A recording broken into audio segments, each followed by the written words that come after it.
Huwezi kuja hapa kuropoka jina msee. Peter Kioi, unajua nikikutaja nimekutaja na fact. Githaiga, you know I cannot open my big mouth, especially when I'm talking about you. You know what you can do.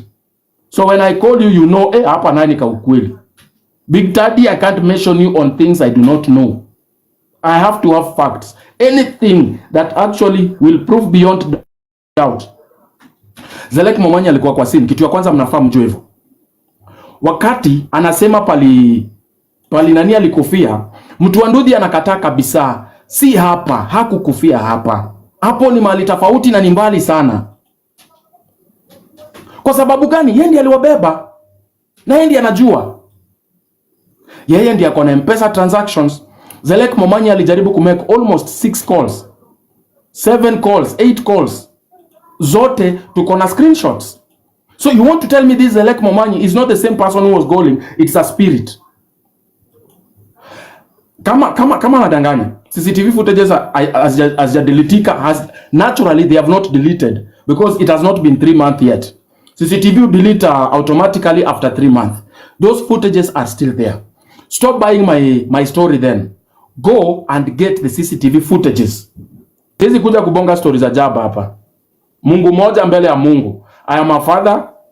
I know what I'm talking about. I am very sober as I speak right now.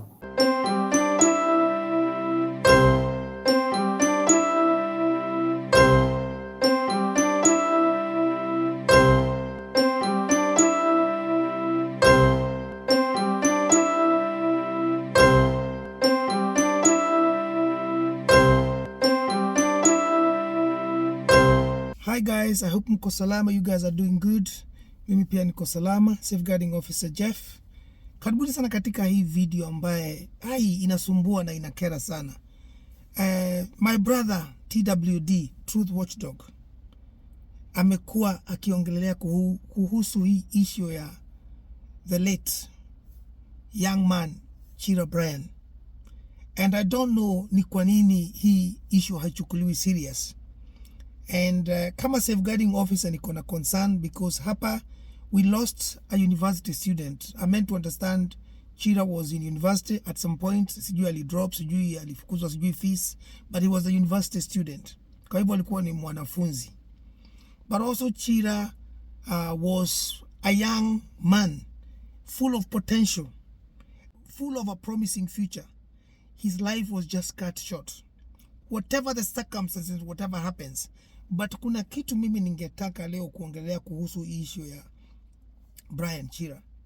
Ya kwamba Truthwatchdog amekuwa akiongelea hii mambo sana. He has really invested a lot ndani ya hii mambo because he's been speaking of this, especially ndani ya his TikTok account sana. Anaenda live sana. So hizi latest video ambazo zimetokea kuhusu what he's actually alleging is of serious concern. I do not understand why is it that the Kenyan government, na nikiongea kuhusu Kenyan government naongea kuhusu Kenyan DCI na Kenyan police have not taken this matter seriously. What Truthwatchdog is alleging here sio mchezo. I follow this guy. I do not believe this guy would just open his mouth and just talk things anyhowly. He's just not going to open his mouth and just ongea vitu bila kuelewa. Yeye mwenyewe anasema katika hizi video zake ya kwamba amefanya his own research. Akona evidence, wakona audios, wakona whatever it is. Anadai ya kwamba Brian CHIRA hakukufa ile kifo ambaye ilitangazwa kwa mitandao. Anadai ya kwamba definitely kuna foul play ambaye imechezwa, and this is why he's been trying to stand out that truth itokee ili watu wajue. Watu wangu, wacheni niwaambie, let us step aside kidogo kutoka kwa bwana Anto ama TWD. Lately kumekuwa na jinsi young people, young families, watoto, youth wanakufa anyhowly.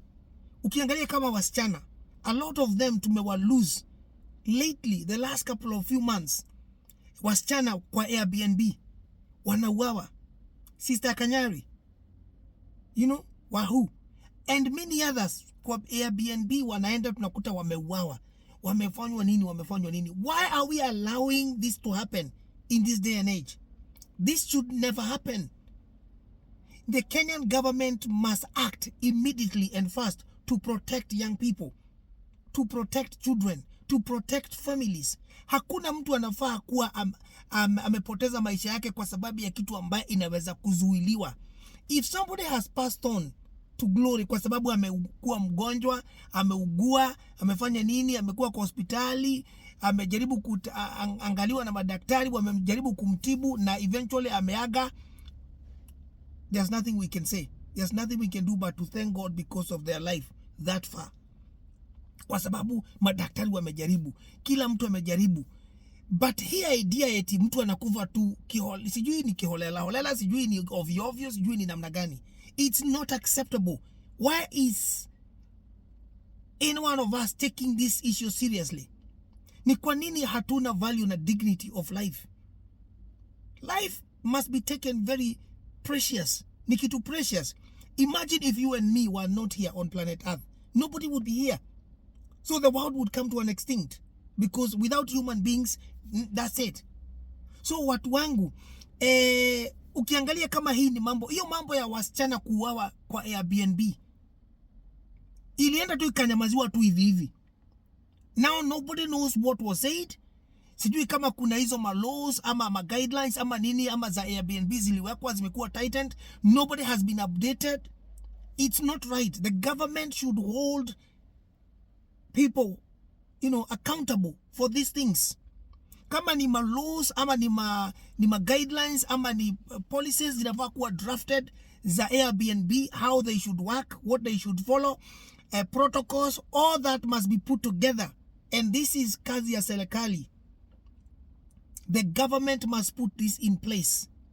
Sio kuachilia raia, citizens wanauawa ovyo kwa Airbnb. Why? So sasa hii issue kama hii ya Branchila ambaye Truthwatchdog amekuwa akifuatilia, he's talking candidly. Anasema ya kwamba akona audios, anataja mpaka majina ya huyu ndio amefanya hivi, huyu ndio amefanya hivi. The question is, what are we waiting? Na nikiongea kuhusu what are we waiting, naongea kuhusu what is the government doing? What is the Kenyan police doing? What is the Kenyan DCI doing? Kwani kuna mtoto ambaye yeye anafaa kuuawa ovyo na kuna wengine wakiuawa everything stops. Kama ni mtoto wa dynasty, kama ni mtoto wa MP fulani, kama ni mtoto wa minister fulani, kama ni mtoto wa PS fulani, anything kitokea, everything stops. I'm sorry, I don't have any problem with mtu yote ambaye amekufa, but we saw not lately, unfortunately, Kenyan government iliweza kuja na ikafanya mpaka I don't know, some few days of mourning because the chopper that made about 8 people pass on, and the CDF Ogola was there. Everybody is coming. What is the difference between how aliaga hapo na Brian CHIRA? Come on, somebody tell me. Hakuna mtu ambaye anakufa anafaa kuwa yeye special kuliko wengine. It doesn't matter. Life must be taken seriously, na kila mtu ni precious, na kila mtu lazima akuwe valued ndani ya country yake. The country must protect everyone, whether you are a kid of 1 month, 1 day, whether you are a man that is of 80 years old, 135, whether you are wewe ndio MP, whether wewe ndio president, whether wewe ni nani, whether wewe ni farmer, wewe ni veterinarian, it doesn't matter. Wewe ni chokora, it doesn't matter. Wewe kama ni unafanya kazi kwa Inange Street, wewe kama unafanya kazi kwa bank, it doesn't matter kama wewe ni mwalimu, kama wewe ni mimi ama wewe.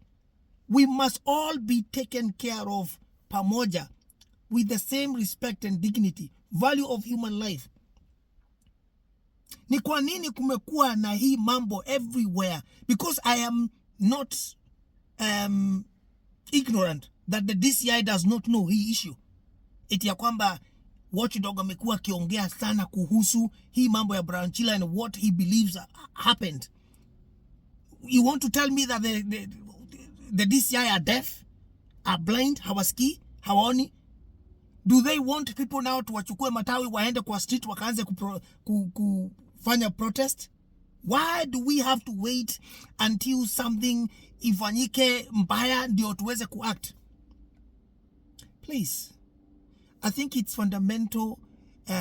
Kama kitu unfortunately iko najaribu kufichwa huko ndani na imepatikana na imejulikana, let it be acted. Tuliweza kupoteza mtoto mwingine not long ago. Jeff aliuawa mysteriously from another person's house. Ikasemekana sijui ni nini. Mama ya huyo mtoto amekuwa akilia for justice, but other people's life are continuing. You understand? Mpaka leo ilisemekana mpaka ati huyo mtoto hakuna kitu alikuwa amefanyiwa, and the results for postmortem for everything was okay. Come on guys, watu wakuwe treated the same. Hakuna mtu ambaye ataenda mbinguni yake tofauti na watu wengine, ama utaenda kwa shetani. Hell is hell and heaven is heaven. Either utaenda huko, the two places, na utachoose kuwa hapa duniani. Na kama wewe ni mtu wa kufanyia watu mambo mabaya, that's where people part ways.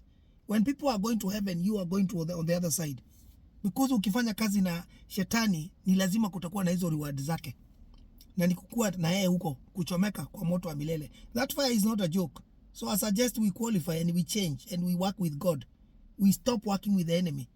Lakini mimi ningependa kusema, I do not in 1 second believe that Truthwatchdog anaweza kuwa akiongea kuhusu hii mambo vile anaiongea with passion, with zeal.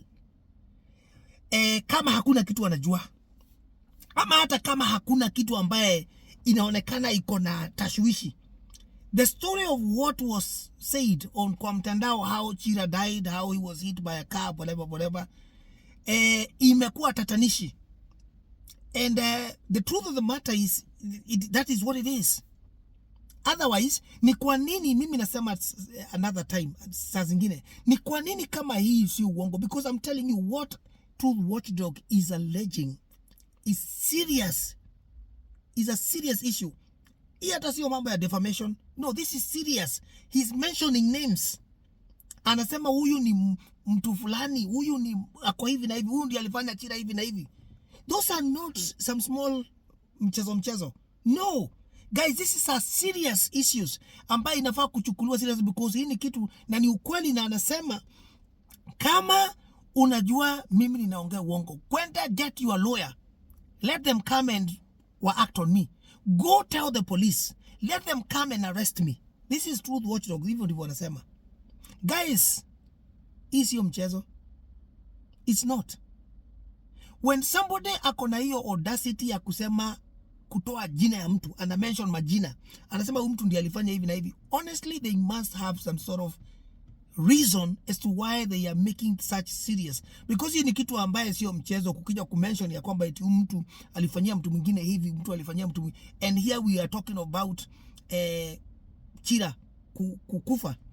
So what we are hearing now ni ya kwamba he just did not die a natural death. It was not an accident. Kulikuwa na kitu kingine, and that's what we call foreplay.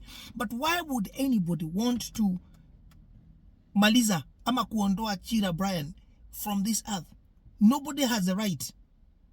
Na kama kuna ukweli kama huo, or a little iota of that, then this need to be investigated seriously, and people need to be answerable to hiyo issue.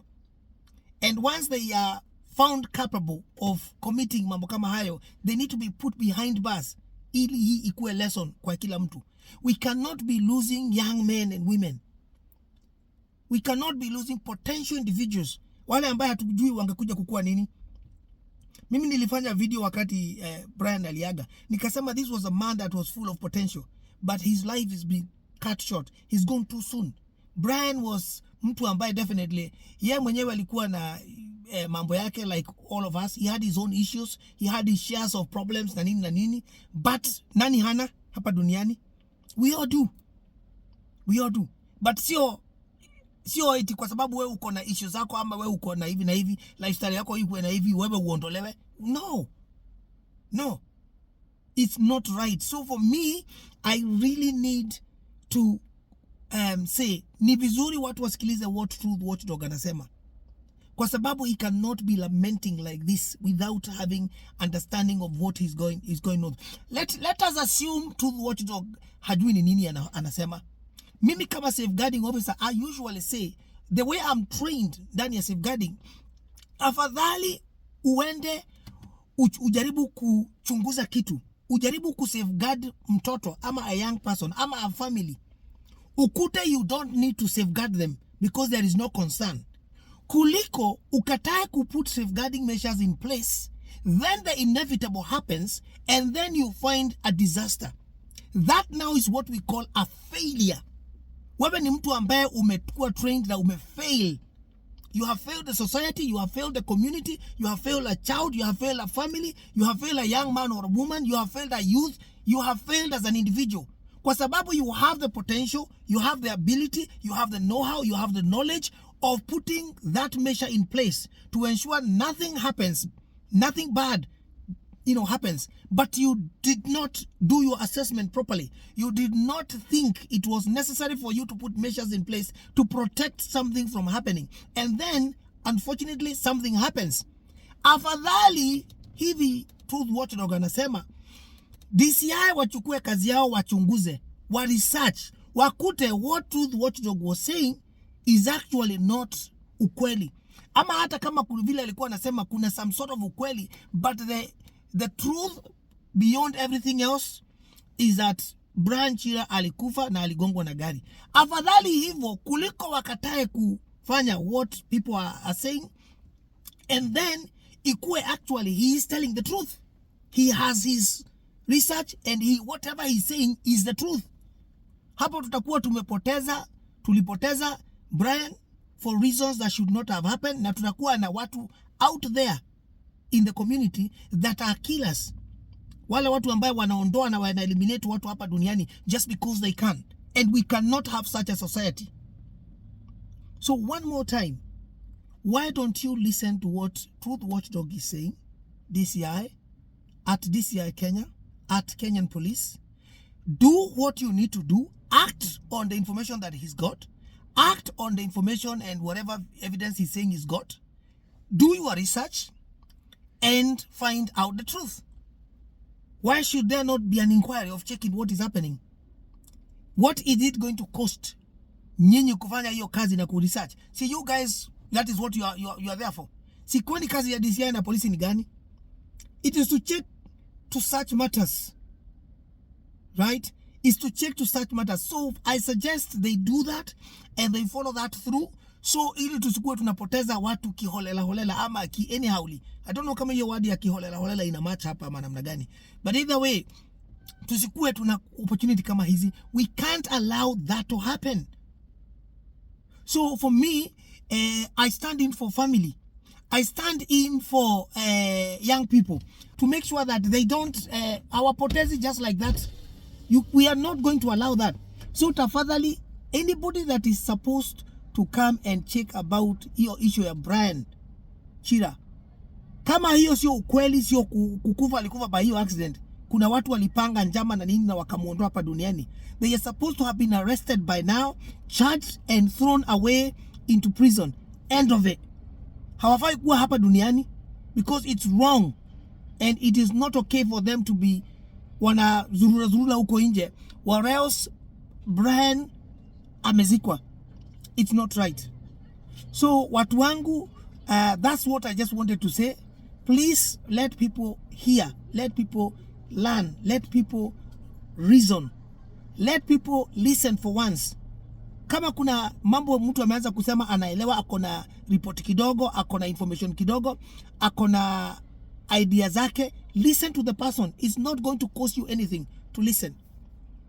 Truthwatchdog, mimi ningekuambia take care of your information. Kama uko nazo, please make sure you secure them, because kama hawa watu wanazataka kuja kukuuliza maswali ama kukuinterview, you need to ensure that your information is kept secure and safe. Otherwise, vile umeongea saa hizi, you may never know. People may try to come and take that evidence away from you. I know uko sawa unajipanga, but yes, keep yourself safe. watch behind your back, because definitely kama kuna watu ama kuna forces ambazo zinajaribu kufanya all these nasty and dirty things, they probably will be looking for you. So take care of yourself, watch yourself, but most importantly, protect that evidence if you connive. It's as simple as that. Otherwise, kazi safi bro, kazi safi. Endelea. Family, we must stand in for the family. We must stand in for the family. Ukweli ni sawa, and it must be protected. Otherwise, guys, God bless you so much. Tafadhali kama hujatia subscription ndani ya Team Safeguarding, tia subscription ndani ya Safeguarding. We're on the road to 20,000 strong safeguarding family duniani. And definitely, come and join Team Safeguarding. And God is going to bless you. Share this message. Yeah? And God is going to bless you. Please, let's take care of our children, our families, and one another. I'll see you very soon in my next video.